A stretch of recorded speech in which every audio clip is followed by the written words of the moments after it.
You make $60,000 a year, but your savings account? Basically zero. Payday comes in, then rent hits, groceries, the car, subscriptions, takeout, random spending. And suddenly, $60,000 doesn't feel like $60,000. If that sounds familiar, I would not start by buying stocks. I wouldn't start researching the perfect ETF, and I definitely wouldn't tell you to survive on rice and never enjoy your life. I'd do something much simpler. I'd fix the system your money is flowing through. Because $60,000 with nothing saved isn't your identity, it's your starting point, and we're going to turn it into a plan. First, forget the $60,000 headline for a second.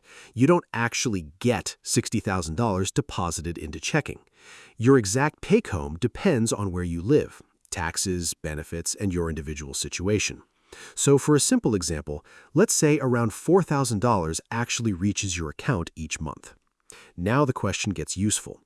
Let's say housing takes $1,400, utilities and phone, $300, groceries, $500, transportation, another $500, insurance and basic necessities, $300, and minimum debt payments, $400. That's $3,400 gone before we even get to everything else. And $600 feels like plenty until $20 disappears here, $35 there, an Amazon order, a subscription you forgot about, dinner on Friday, one random weekend, and by next payday, zero. So my first goal would be painfully simple. Find $500 of monthly breathing room. Not through one magical cut, through a handful of decisions. Maybe $150 comes from eating out less, $120 from random shopping, $40 from subscriptions, $70 by renegotiating your phone or insurance, and another $120 from the random category nobody likes talking about. Now you've got $500 every month with a job. And notice what I didn't say, eliminate every enjoyable thing in your life. The target is spending you barely value, not everything that makes life enjoyable. Now that first $500 goes to one place, your starter emergency fund. Month 1, $500. Month 2, $1,000. And no, $1,000 isn't financial freedom, but it can stop a bad Tuesday from becoming 6 months of credit card payments. Next, I'd look at the debt.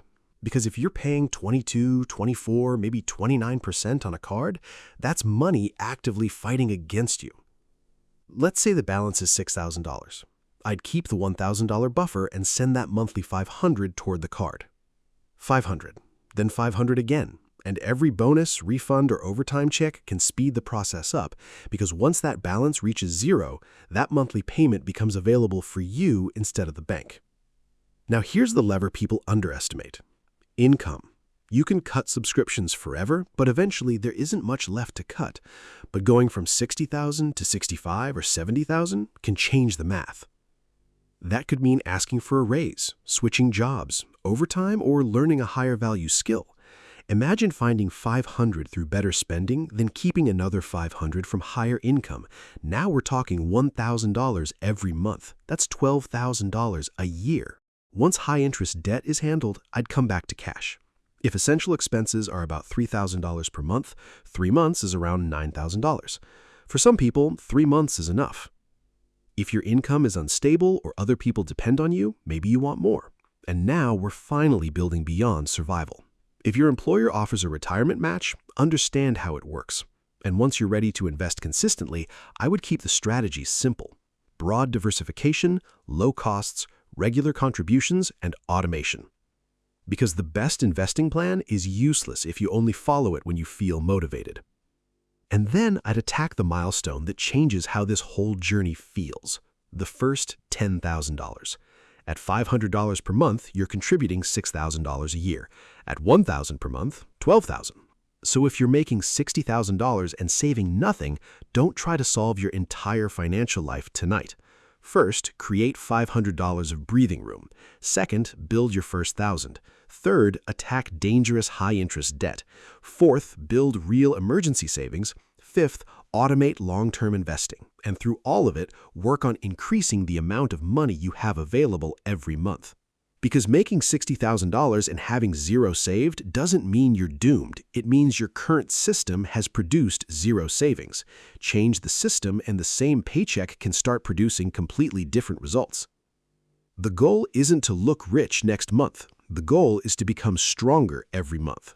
You don't need the perfect investment. You don't need to fix everything today. You need to know your next money move. And once you've built that first $10,000, something interesting starts happening.